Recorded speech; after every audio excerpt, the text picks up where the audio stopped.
Coming up on the program, we're going to plant some sweet corn, and I'll show you how to do it so you can successfully have ears of corn in about 85-90 days. And we'll harvest some radishes. All that and more coming up today on the Wisconsin Vegetable Gardener. If you're new to our channel, don't forget to hit the subscribe button. Sponsored by MIgardener.com, with over 450 varieties of non-GMO, heirloom, organic flowers, vegetables, and herb seeds, all for 99 cents. MIgardener.com. Welcome to the Wisconsin Vegetable Gardener. I'm Joy Baird. We are in one portion of the garden here that we've worked the soil, and we're going to plant sweet corn here.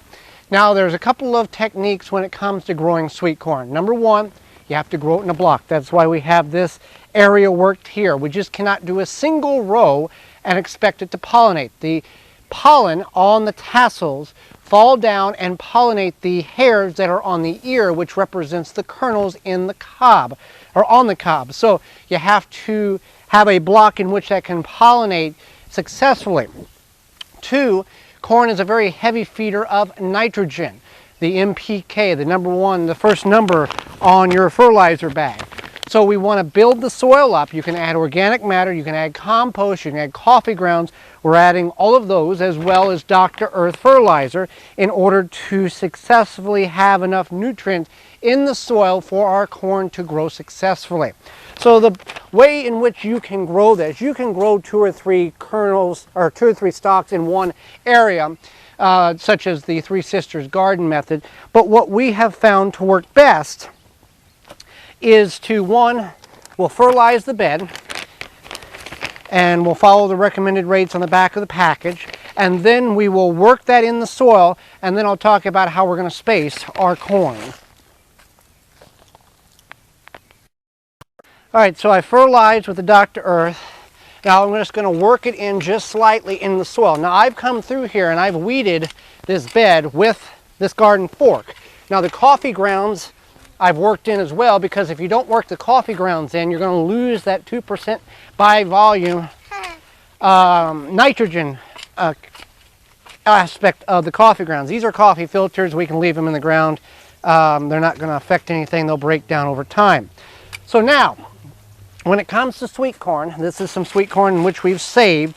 The variety is a Stonewell's Evergreen. So what we want to do is we want to have, in the agricultural world, you're going to space your rows about 30 inches apart in order for the implements to get down to the harvesting and all that.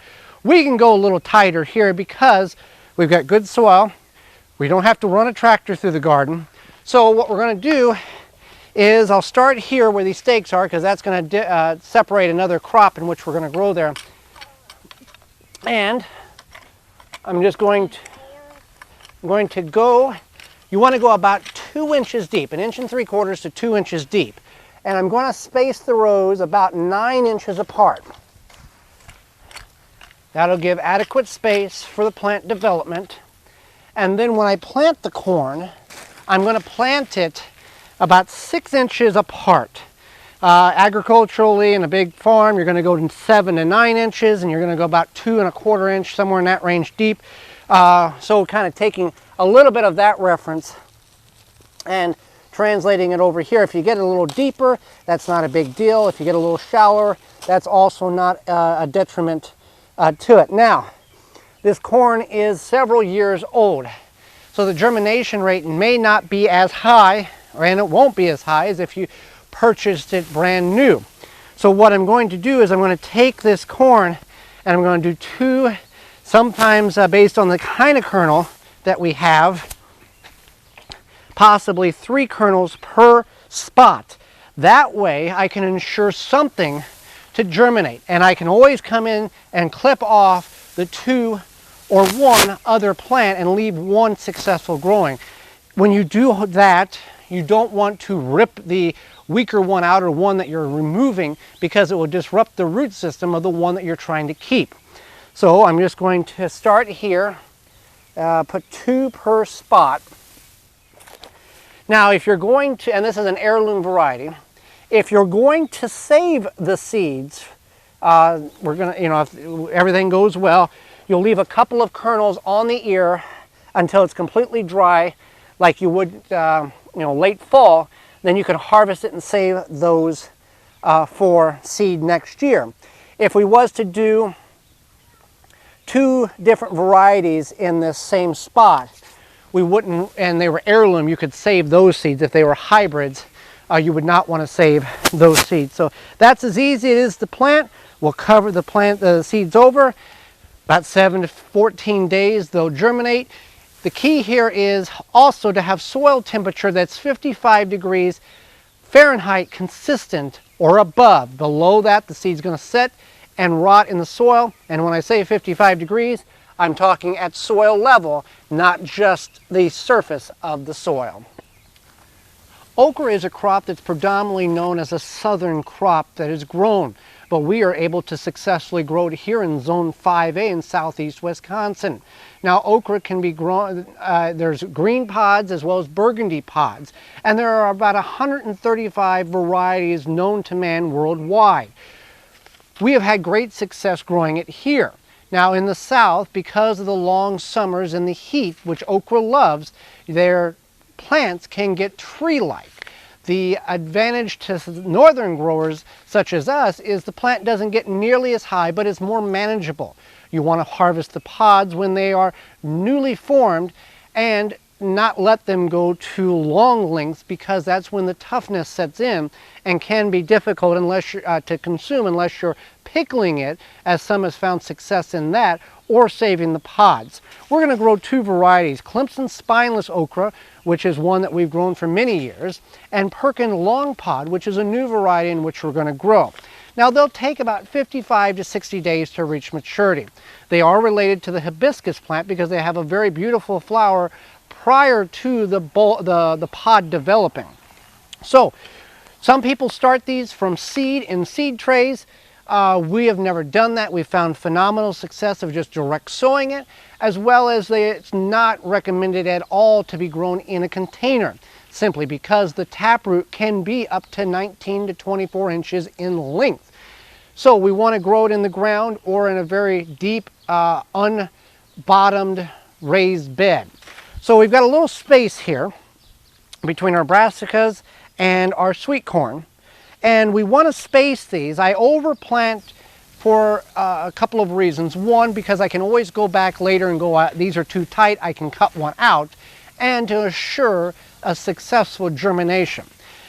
Okra seeds have very dense seed coatings, so you can accelerate the germination rate by, you can soak it in water overnight, or you can also soak it in milk overnight. That milk, that lactic acid in the milk actually helps eat away at the seed coating and speeds up germination. The plants grow, they have a palm-like structure to their growth. They fan out at the top.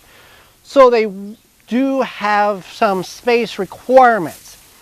So with this particular system, this layout here, I've got 1, 2, I got about 3 foot here by 4 foot.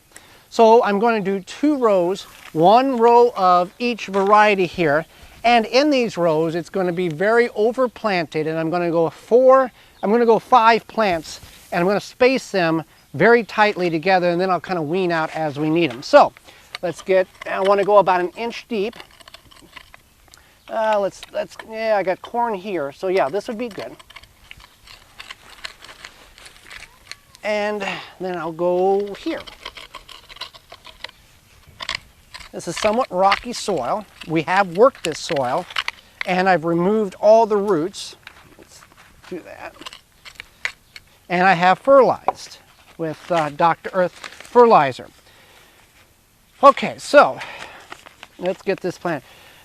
Planting depth 1/2 inch, and we want to space the rows 36 inches. Days to germination is 14-21, so it does take a little bit of time, and it's recommended the spacing after thinning is about 12 to 18 inches per plant. So you can see what okra seeds look like. They look like little, just little round green balls there.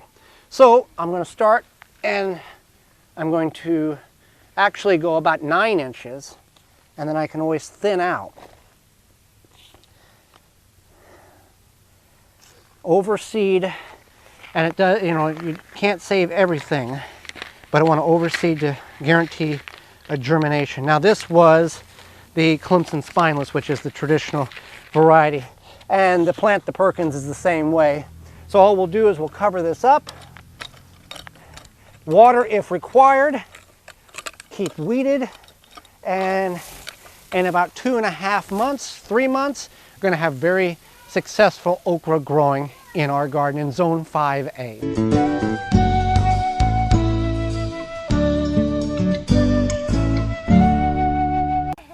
So we've got our radishes that have been growing here in our 60-gallon grow bag from rootmaker.com.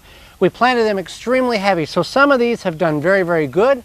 Others have not done so good because of the crowding. So we're going to come in here and harvest all of them that appear to be ready. We might just remove all of them because we'll put eggplants in it because the days are getting longer and hotter. And yes, these will go to bolt, and the pods in the green state of seed will and are edible. So you can come in here, you can see whenever your radishes are ready. This is a red champion radish. And then there are some, I think these are breakfast radishes. You can see that one is got some character to it. Now ideally what you wanted to do, or what we should have done, was you can see how thick it is here. And I'll pull 3 of them up right here. You can see they're very, very small because they were competing with one another, and that decreases the bulb size. So you want to have about a 2 or 3 inch spacing between them. Essentially, if we look at this here, this bulb is about 1 inch wide, so you'd want to have about a 1/2 inch between them so you can maximize your space or intense planting. In the square foot gardening method, you would plant 16 radishes per 1 square foot. Some other radishes back here. I'm just going to pull this whole cluster up here, and you can see the problem that we faced, that these were all grown just like this. So we want to space our radishes. Now radishes can be planted again in the fall here in Zone 5A, typically around late September, based on when our first average frost is. These will handle a frost, so you kind of want to gauge. About 30 days is what they take. So fresh radishes, if you've never had them before, you do not know what you're missing, and I would encourage you to plant them. There's a bunch of different varieties and colors in which you can choose from. Thanks for watching. Join me again next time for more organic gardening and food planting. I'm Joy Baird, and this has been the Wisconsin Vegetable Gardener. For more information, please visit thewisconsinvegetablegardener.com.